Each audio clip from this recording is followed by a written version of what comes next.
नमः शिवाय।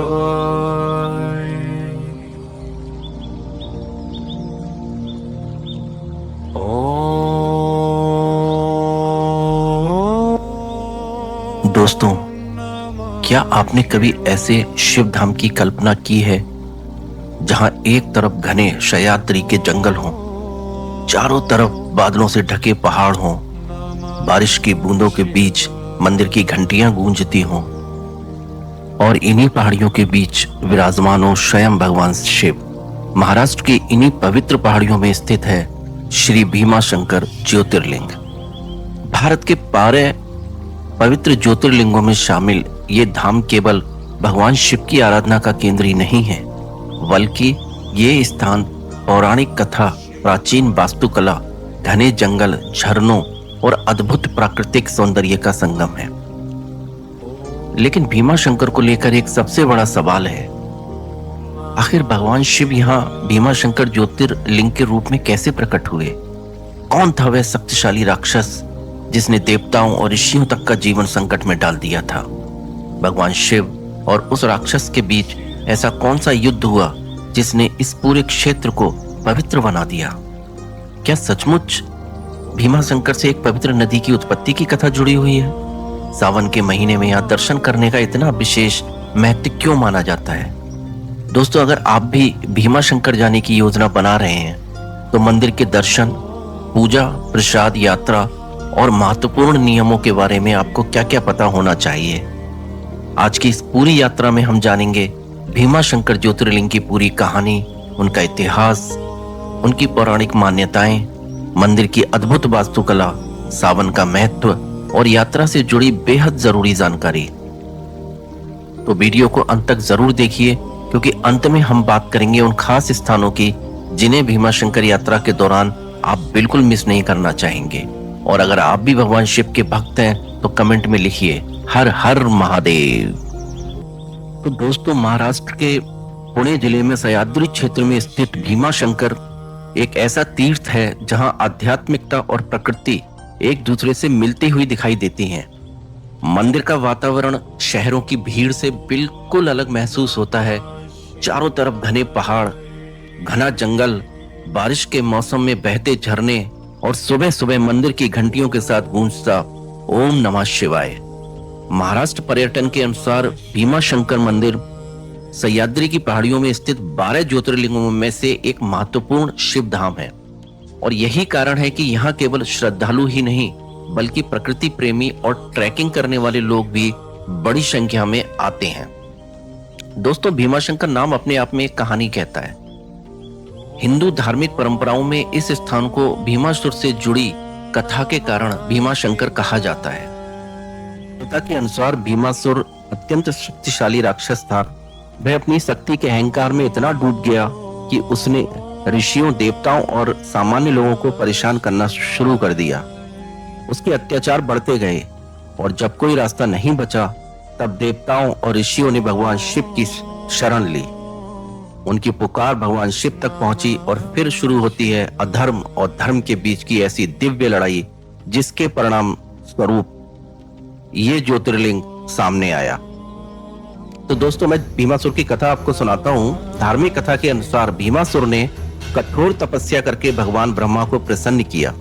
उनकी तपस्या से प्रसन्न होकर ब्रह्मा जी ने उसे वरदान दिया। वरदान प्राप्त होने के बाद भीमासुर की शक्ति कई गुना बढ़ गई, लेकिन शक्ति के साथ साथ उसके अंदर अहंकार भी बढ़ता चला गया। जिस शक्ति का उपयोग उसे धर्म की रक्षा के लिए करना चाहिए था, उसी शक्ति का उपयोग उसने लोगों को डराने और सताने के लिए शुरू कर दिया। ऋषि मुनि परेशान हो गए, देवता चिंतित हो गए और पृथ्वी पर भय का वातावरण बन गया। कहा जाता है इसी समय भगवान शिव के भक्तों ने उन्हें पुकारा और भगवान शिव ने अपने भक्तों की रक्षा का संकल्प लिया। एक ओर था अहंकार से भरा भीमासुर और दूसरी ओर थे स्वयं महादेव। जब भीमासुर ने भगवान शिव को चुनौती दी तब दोनों के बीच भयंकर युद्ध हुआ। कथा के अनुसार युद्ध इतना प्रचंड था कि आसपास की धरती तक कांप उठी। आकाश में बादल गरजने लगे, दिशाएं जैसे थम गईं और देवता इस दिव्य युद्ध के साक्षी बने। भीमासुर ने अपनी पूरी शक्ति लगा दी, लेकिन भगवान शिव के सामने उसका अहंकार टिक ना सका। अंततः महादेव ने भीमासुर का संहार कर दिया और पृथ्वी को उसके आतंक से मुक्त कर दिया। जब भगवान शिव ने अधर्म का अंत कर दिया तो देवताओं और ऋषियों ने उनसे प्रार्थना की कि हे महादेव, आप यहीं निवास कीजिए और अपने भक्तों की रक्षा करते रहिए। भक्तों की प्रार्थना से प्रसन्न होकर भगवान शिव ने इस स्थान पर ज्योतिर्लिंग के रूप में विराजमान होने की कृपा की और यही पवित्र धाम कहलाया भीमाशंकर। आज भी श्रद्धालु इसी विश्वास के साथ यहाँ आते हैं कि भगवान शिव अपने भक्तों की पुकार सुनते हैं। दोस्तों, एक और धार्मिक मान्यता यहाँ से जुड़ी हुई है। कहा जाता है भगवान शिव के दिव्य संघर्ष के बाद उनके शरीर से निकले पसीने से भीमा नदी के प्रकट होने की कथा जुड़ी है। महाराष्ट्र पर्यटन की सामग्री में भी भीमा नदी के उद्गम को भगवान शिव से जुड़ी पौराणिक मान्यता के रूप में वर्णित किया गया है। इसलिए भीमाशंकर केवल एक ज्योतिर्लिंग नहीं, बल्कि नदी, पर्वत, जंगल और शिव भक्ति से जुड़ा एक पूरा आध्यात्मिक क्षेत्र है। लेकिन इस मंदिर की कहानी यहीं खत्म नहीं होती। मंदिर की प्राचीन वास्तुकला, उसका इतिहास और वह घंटा जिसकी कहानी मराठा इतिहास से जुड़ी हुई है। भीमाशंकर मंदिर को देखकर सबसे पहले जो चीज आपका ध्यान खींचती है वह है इसकी पत्थरों से बनी अद्भुत संरचना। मंदिर की वास्तुकला में नागर शैली का प्रभाव दिखाई देता है और इसमें प्राचीन शिल्प कला की सुंदर झलक मिलती है। महाराष्ट्र पर्यटन के अनुसार मंदिर की परंपरा और वर्तमान संरचना कई शताब्दियों के विकास और जीर्णोद्धार से जुड़ी हुई है। मंदिर की दीवारों पर की गई नक्काशी, पत्थरों पर उकेरी गई आकृतियां और गर्भगृह की गंभीर आध्यात्मिकता इसे विशेष बनाती हैं। मंदिर में हेमाडपंथी स्थापत्य का भी प्रभाव बताया जाता है। बड़े बड़े पत्थरों का उपयोग, मजबूत संरचना और बिना अत्यधिक सजावटी सामग्री के बनाई गई भव्यता प्राचीन भारतीय मंदिर निर्माण की अद्भुत तकनीक को दर्शाती है। आज जब हम इस मंदिर को देखते हैं तो महसूस होता है कि उस समय के कारीगरों ने केवल पत्थर नहीं लगाए थे, उन्होंने पत्थरों में इतिहास लिख दिया था। दोस्तों, मंदिर के गर्भगृह में भगवान शिव का ज्योतिर्लिंग विराजमान है। इसे स्वयंभू ज्योतिर्लिंग माना जाता है, अर्थात धार्मिक परंपरा के अनुसार यह शिवलिंग मानव द्वारा स्थापित नहीं बल्कि स्वयं प्रकट हुआ माना जाता है और यही विश्वास इस धाम की आध्यात्मिकता को और बढ़ा देता है। भीमाशंकर मंदिर से जुड़ी एक बेहद रोमांचक ऐतिहासिक बात है यहाँ की बड़ी घंटी। मंदिर परिसर में मौजूद एक बड़ी घंटी का संबंध चिमाजी आपा से बताया जाता है और उस पर 1729 का वर्ष अंकित है। ये केवल पूजा की वस्तु नहीं बल्कि मराठा इतिहास की एक याद सी मानी जाती है। कल्पना कीजिए, जब सदियों पहले इस घंटे की आवाज सह्याद्री के पहाड़ियों में गूंजती होगी तो पूरा वातावरण कैसा लगता होगा। तो दोस्तों, अब बात करते हैं उस चीज की जो भीमाशंकर को बाकी ज्योतिर्लिंगों से अलग अनुभव देती है। मंदिर के आसपास फैला है भीमाशंकर वन्य जीव अभयारण्य। ये क्षेत्र जैव विविधता के लिए प्रसिद्ध है और यहाँ महाराष्ट्र के राज्य पशु सेकरू यानी इंडियन गेंट स्क्वायरल का भी निवास है। यानी यहाँ आपकी यात्रा केवल मंदिर तक नहीं होती, आपके चारों तरफ प्रकृति होती है, घने पेड़, पक्षियों की आवाज, झरने और सह्याद्री की पहाड़ियां। अब आता है वीडियो का सबसे भावनात्मक हिस्सा, सावन। आखिर सावन में भीमाशंकर क्यों शिव भक्तों से भर जाता है? क्या है सावन सोमवार का महत्व? क्या यहाँ सच में दर्शन करने से दोषों से मुक्ति मिलती है? जैसे ही सावन का महीना आता है, देश भर के शिव मंदिरों में भक्तों की भीड़ बढ़ने लगती है और सह्याद्री की पहाड़ियों में स्थित भीमाशंकर भी हर हर महादेव के जय घोष से गूंज उठता है। सावन के दौरान यहाँ बड़ी संख्या में श्रद्धालु आते हैं और कांवड़ यात्रा के माध्यम से पवित्र जल अर्पित करने की परंपरा भी देखने को मिलती है। धार्मिक मान्यता है कि सावन भगवान को अत्यंत प्रिय है। इस महीने में शिवलिंग पर जल अर्पित करना, बेलपत्र चढ़ाना, ओम नमः शिवाय का जाप करना और ज्योतिर्लिंग के दर्शन करना अत्यंत पुण्यकारी माना जाता है। भीमाशंकर में दर्शन करने वाले भक्त भगवान शिव से सुख, शांति, समृद्धि और जीवन की कठिनाइयों से मुक्ति की प्रार्थना करते हैं। कई श्रद्धालुओं की आस्था है कि सावन में भगवान शिव के ज्योतिर्लिंग के दर्शन और विधि पूर्वक पूजा से जीवन के कष्टों और दोषों से मुक्ति का आशीर्वाद प्राप्त होता है। हम भी अपनी पूरी फैमिली के साथ बाबा भीमा शंकर के दर्शन करने पहुंचे। सह्याद्री की इन खूबसूरत पहाड़ियों के बीच जब पहली बार बाबा की दरबार की घंटियों की आवाज सुनी तो मन जैसे अपने आप शांत हो गया। बारिश की बूंदें, चारों ओर हरियाली और हर तरफ गूंजता हर हर महादेव। और फिर आया वो पल जब बाबा के पावन ज्योतिर्लिंग के दर्शन हुए। कुछ पल के लिए लगा जैसे समय थम गया हो। मन में बस एक ही भावना थी, महादेव आपने हमें अपने दरबार बुलाया, इसके लिए आपको कोटि कोटि धन्यवाद। हमारे इस अलौकिक अनुभव के कुछ खूबसूरत अंश आपके साथ हम शेयर कर रहे हैं। हर हर महादेव। हेलो भाई, स्वागत है आपका हमारे अनदर ब्लॉग में, ट्रिकी राइडर में। और भाई कल हमने बाबा के दर्शन किए अच्छे से, बहुत आनंद आया, बहुत अच्छा लगा और बहुत अच्छे से किया। आरती भी मिली हम लोगों को, हमने बैठ के आराम से आरती की। और आज हम लोगों का जो जाने का है, आज हम लोग भीमा शंकर जा रहे हैं क्योंकि आज अजंता एलोरा बंद है, तो इस साइड में हम कहीं जाएंगे त्र्यंबकेश्वर वाली में। तो आज हम भीमा शंकर जा रहे हैं, तो भीमा शंकर जाके वहाँ उस ज्योतिर्लिंग के हम दर्शन करेंगे गाइस। तो चलते हैं भीमा शंकर। टैक्सी हमारी आ चुकी है। ओके, तो भाई ये हमारी गाड़ी आ चुकी है। एकदम नहीं, भैया भैया है। आप आगे बैठोगे।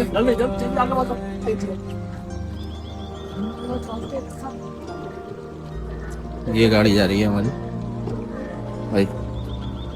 चलो तो चलो भाई चलते हैं भीमा शंकर, एंजॉय करते हैं रूट टूर का। भाई सारे लोग बैठ चुके हैं। रिपोर्ट हर हर महादेव, हर हर महादेव। राताना कितना क्या बोल लो तुम्हाला मारून देईन तुम्हाला फोन लावतो मारून देईन बोल लो नहीं। तो भाई बच्चों की तबीयत खराब हो रही थी, बीच में बगैर कुछ खाए भाई ने छाछ दिलवा दिया, छाछ पी रहे हैं लोग। हाँ ऐसे उल्टी हो गई।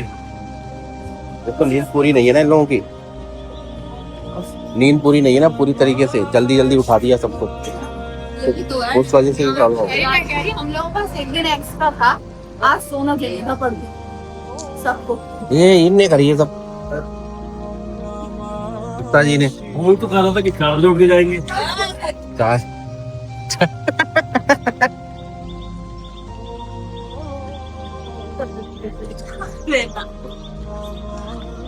हाँ गाइस, मुझे पागल बना के उठा लिया था कि मुझे लगा कि भीमा शंकर पास में हूँ तो चल के मिलेंगे शिरडी के साथ।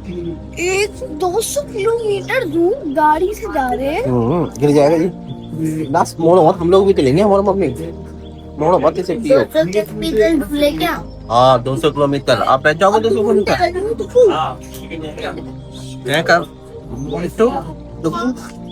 200 किलोमीटर है ना? 200 किलोमीटर चले जाओगे? नहीं जाओगे तो आपसे यही छोड़ दें? क्यों छोड़ दे रहा है भाई? कुट्टू नहीं जाएंगे, मना कर रहा है। जाओगे? हम भीमा शंकर की तरफ जाते हैं तो ये एक रास्ते में हम जहाँ पर एक रेस्टोरेंट है, यहाँ पर हम लोग बड़ा पाव वगैरह खा रहे हैं। और वो भैया गाड़ी हमारी इधर खड़ी हुई है। और यहाँ पर देखिए, ये देखिए अनार की यहाँ पर खेती है, कितने अनार के पेड़ हैं छोटे छोटे से। देखिए आप देखो अनार भी हैं इसमें, अनार के फूल और ये अनार लगे हुए हैं। देखो आप, देखे ये अनार लगे हैं भाई साहब, कितना बड़ा बाग है अनार का। ये देखो आप, ये सब अनार है, अनार की खेती हो रही है भाई। अनार की खेती, अनार ही अनार है भाई, यहाँ पर अनार ही अनार।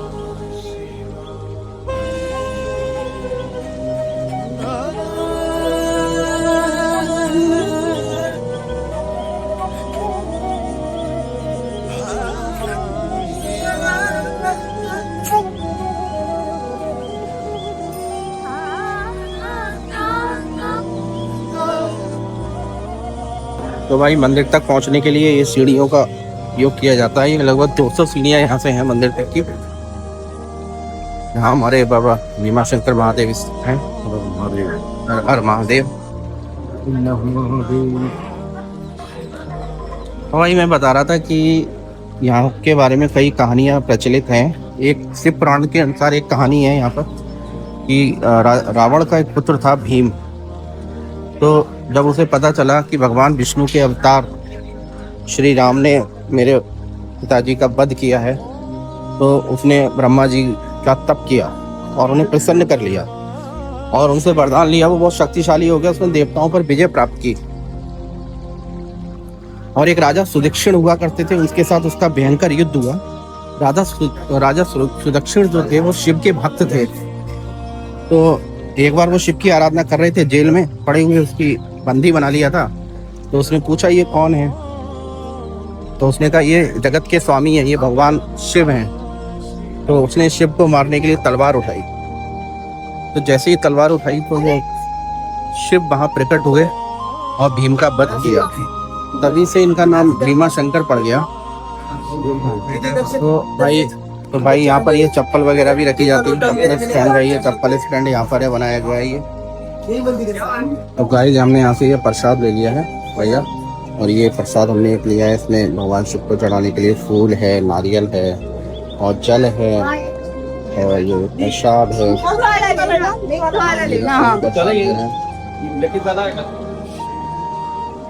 तरीके से हम लोग चलते हैं आगे, दर्शन करेंगे अभी भोलेनाथ के। बोलिए भाई हर हर महादेव, हर हर महादेव। बोले बाबा शक्ति मन्नतें पूर्ण करें। ये ज्योतिर्लिंग मंदिर का कैंपस है, इस तरीके का ये दिखाई देता है। सामने यहाँ पर शिवलिंग है और फिर क्या आप दिखाते हैं।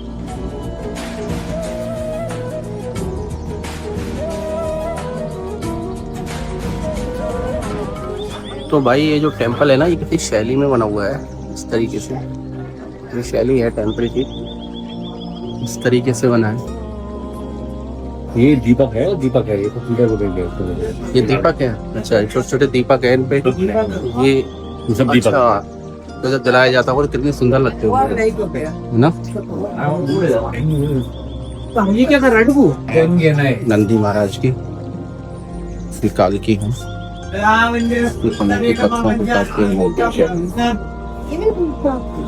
प्राचीन कुंड है, ऐसा नीचे पानी आ रहा है नेचुरली। ये सब मूर्ति निकली हुई है, निकली हुई है, वो ये जमीन से निकली हुई मूर्तियां हैं, बनाई गई। आजू-बाजू की चीजें सब। ये मंदिर है पर भीमा शंकर मंदिर। ये सर्वतीर्थ कुंड है, सर्वतीर्थ कुंड। तो भाई भीमा शंकर ज्योतिर्लिंग के दर्शन हो गए हैं, अच्छे से दर्शन किए बाबा के। बाबा ने अच्छे से दर्शन दिए हैं, बहुत अच्छा लगा। और अब हम लोग वापस लौट रहे हैं, हमें वापस शिरडी पहुंचना है। शिरडी से हम कल अपना नेक्स्ट स्टार्ट करेंगे, कल हमें आगे जाना है। तो गाइस, और अभी कुछ खाने के लिए ये लोग रुके हुए हैं बच्चे, खाने खाएंगे।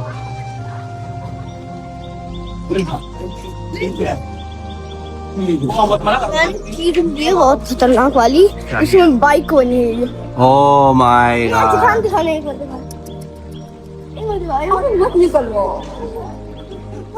और ये अभी काव्यांश ने कुछ खरीदा है, हार्ले डेविडसन।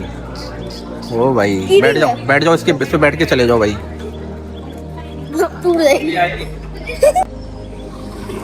दोस्तों अभी भीमा शंकर से हम लोग लौट रहे हैं भाई। 200 किलोमीटर का सफ़र है, बहुत लंबा हो जाता है। तो अभी बीच में भूख लगी काफ़ी, तो यहाँ पर साईं कृपा रेस्टोरेंट पड़ता है, प्योर वेज। यहाँ पर हम रुके हुए हैं, यहाँ कुछ खाएंगे पियेंगे।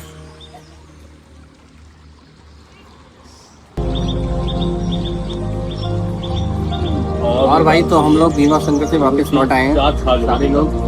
भाई सबकी तबीयत खराब हो रही थी, बहुत दूर है यार, 200 किलोमीटर का, बहुत दिक्कत हो रही थी। तो सब लोग यहाँ एक साई रेस्टोरेंट रस्ते में पड़ा, यहाँ पर हम लोगों ने खाना वाना मंगाया, थाली मंगाई है खाने के लिए। थाली वगैरह लेंगे बढ़िया सी और खाएंगे, फिर उसके बाद चाय पियेंगे भाई। बहुत थकान हो रही है, जाके सोएंगे भाई खेल के। फिर कल का प्रोग्राम कल सेट करेंगे हम लोग। गाइस बढ़िया रहा टूर हमारा आज का, भीमा शंकर का अच्छे से दर्शन हुए हमारे। राहुल सबको भाई बहुत थके हुए लग रहे हैं लड़के थे। तो भाई अभी तो हम पहुंच गए हैं, तो वैक के निकले हुए अब पहुंचे हैं भाई तारावती भक्त निवास। और भाई भगवान शिव की वास्तविक भक्ति का संदेश यही है कि मनुष्य अपने जीवन में सत्य, सेवा, संयम और सदाचार अपनाए। दोस्तों, सावन में सबसे लोकप्रिय शिव पूजा है जलाभिषेक। भक्त पवित्र जल लेकर भगवान शिव को अर्पित करते हैं, बेलपत्र चढ़ाते हैं, फूल चढ़ाते हैं और मंत्रों का जाप करते हैं। एक तरफ मंदिर की घंटियां, दूसरी तरफ हर हर महादेव का जय घोष और चारों ओर सह्याद्री की हरियाली। ये दृश्य किसी फिल्म से कम नहीं लगता। श्रद्धालु अपनी आस्था और उपलब्ध आधिकारिक व्यवस्था के अनुसार विभिन्न पूजाएं कराते हैं। रुद्राभिषेक, महामृत्युंजय जाप, शिव पूजन और अन्य धार्मिक अनुष्ठान। यदि आप किसी विशेष पूजा के लिए जा रहे हैं तो बुकिंग शुल्क और उपलब्धता की जानकारी पहले से आधिकारिक मंदिर व्यवस्था से जरूर जांचें, क्योंकि त्योहारों और सावन के दौरान नियम और व्यवस्था सामान्य दिनों से अलग हो सकते हैं। भगवान शिव से केवल ये मत मांगिए कि मेरी समस्या खत्म कर दीजिए, बल्कि ये भी प्रार्थना कीजिए, महादेव मुझे अपनी समस्याओं से लड़ने की शक्ति दीजिए।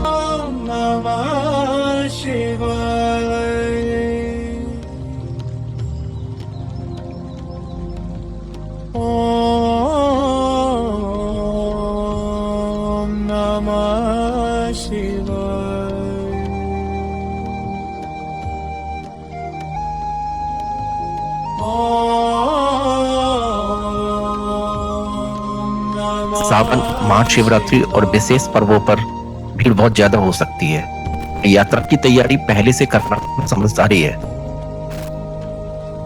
मंदिर पूरे वर्ष श्रद्धालुओं के लिए महत्वपूर्ण तीर्थ स्थल बना रहता है। महाराष्ट्र पर्यटन ने भी इसे वर्ष भर खुला रहने वाला प्रमुख धार्मिक स्थल बताया है। सबसे जरूरी सवाल दोस्तों, में टिकट लगता है? सामान्य दर्शन और विशेष दर्शन पूजा की व्यवस्थाएं अलग अलग हो सकती हैं और शुल्क भी समय समय पर बदला जा सकता है। यात्रा से पहले मंदिर की आधिकारिक सूचना या काउंटर से वर्तमान शुल्क और दर्शन व्यवस्था की पुष्टि जरूर करें। अगर आप किसी विशेष पूजा या अभिषेक के लिए जा रहे हैं तो उसकी बुकिंग और शुल्क पहले से जांच लें। यह सबसे सुरक्षित तरीका है। मंदिर के आसपास आपको पूजा सामग्री और धार्मिक वस्तुओं की दुकानें मिलती हैं। बेलपत्र, फूल, नारियल, अगरबत्ती, रुद्राक्ष और भगवान शिव से जुड़ी विभिन्न पूजा सामग्री। दर्शन के बाद भक्त अपनी श्रद्धा के अनुसार प्रसाद लेकर घर लौटते हैं। ध्यान रखें, प्रसाद की कीमत नहीं, उसके पीछे की श्रद्धा महत्वपूर्ण है। अब दोस्तों आपको बताते हैं वहां तक पहुंचते कैसे हैं। अगर आप पुणे से जा रहे हैं तो सड़क मार्ग सबसे सुविधाजनक विकल्पों में से एक है। पुणे से भीमाशंकर लगभग 120 से 125 किलोमीटर के आसपास है। मुंबई से दूरी लगभग 220 किलोमीटर के आसपास बताई जाती है। सड़क से जाते समय सह्याद्री के घुमावदार रास्ते और हरियाली यात्रा को बेहद खूबसूरत बना देते हैं। निकटतम एयरपोर्ट जो है वो पुणे है। इसके बाद सड़क से आप भीमाशंकर पहुंच सकते हैं। जो लोग एडवेंचर पसंद करते हैं उनके लिए खंडास की ओर से ट्रैकिंग रूट भी लोकप्रिय है, लेकिन बरसात में ट्रैकिंग से बचना जरूरी है। सावन में भीमाशंकर का मौसम बेहद खूबसूरत होता है, लेकिन खूबसूरती के साथ सावधानी भी जरूरी है। बारिश के कारण रास्ते फिसलन भरे हो सकते हैं, इसलिए अच्छी ग्रिप वाले शूज पहने। बारिश से बचने की व्यवस्था रखें। बच्चों और बुजुर्गों का विशेष ध्यान रखें। जंगल में अकेले न जाएं और वाइल्ड लाइफ सेंचुरी में जानवरों को खाना ना खिलाएं। एक जरूरी बात, मंदिर के अंदर फोटोग्राफी और अन्य गतिविधियों पर भी नियम लागू हो सकते हैं। जहां अनुमति हो वहां फोटो बनाइए, जहां अनुमति ना हो वहां फोटो ना बनाएं। आस्था का सम्मान करें, प्रकृति का सम्मान करें और सबसे जरूरी, भीमाशंकर को केवल घूमने की जगह नहीं, एक पवित्र तीर्थ मानकर जाएं। अब आते हैं भीमाशंकर के उन फैक्ट्स पर जो आपकी इस यात्रा को और भी खास बनाएंगे। नंबर 1,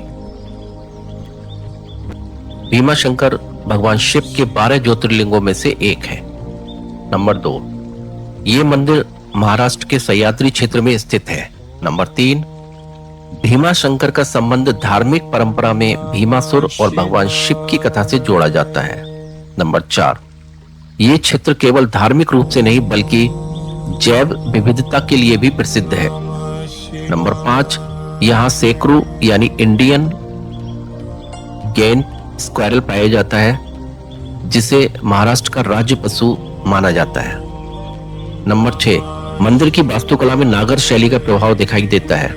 नंबर 7, मंदिर के परिसर में मौजूद ऐतिहासिक घंटी को चिमाजी आपा से जोड़ा जाता है और उस पर 1729 का वर्ष अंकित बताया गया है। नंबर 8, सावन के दौरान यहां श्रद्धालुओं की संख्या काफी बढ़ जाती है और कांवड़ यात्रा की परंपरा भी देखने को मिलती है। नंबर 9, भीमा शंकर के आसपास ट्रैकिंग, वाटरफॉल्स और नेचुरल ट्रेल्स भी उपलब्ध है। नंबर 10, मंदिर और आसपास का क्षेत्र धार्मिक आस्था, इतिहास और प्रकृति तीनों का अद्भुत संगम है। अच्छा दोस्तों, भीमा शंकर के आसपास देखने के लिए क्या क्या है? अगर आपके पास थोड़ा ज्यादा समय है तो केवल आप भीमा शंकर ही मत जाइए, आप गुप्त भीमा शंकर भी जा सकते हैं। ये घने जंगलों के बीच एक शांत और आध्यात्मिक स्थान माना जाता है। इसके अलावा हनुमान झील, नागफड़ी पॉइंट, अहुपे क्षेत्र और झरने और आसपास के ट्रैकिंग रूट्स भी प्रकृति प्रेमियों को आकर्षित करते हैं। दोस्तों, भीमा शंकर की यात्रा केवल एक मंदिर तक पहुंचने की यात्रा नहीं है, ये उस विश्वास की यात्रा है जो कहता है अंधकार कितना भी गहरा हो, प्रकाश जरूर आएगा।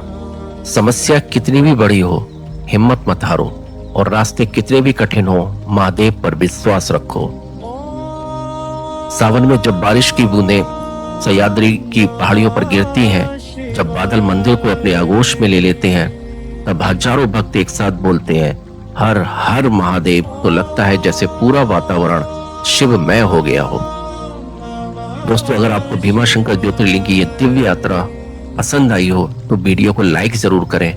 इसे अपने उन परिवारजनों और दोस्तों के साथ शेयर करें जो भगवान शिव के भक्त हैं और ज्योतिर्लिंगों की यात्रा करना चाहते हैं।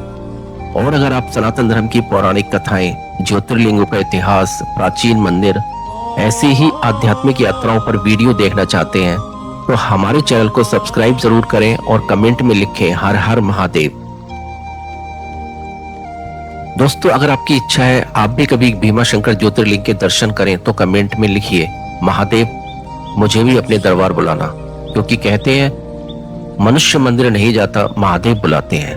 भगवान भीमा शंकर महादेव से मेरी यही प्रार्थना है कि आपके जीवन में सुख हो, आपके परिवार पे शांति हो, आपको सही मार्ग पर चलने की शक्ति मिले और महादेव की कृपा सदैव आपके ऊपर बनी रहे। ओम नमः शिवाय, हर हर महादेव।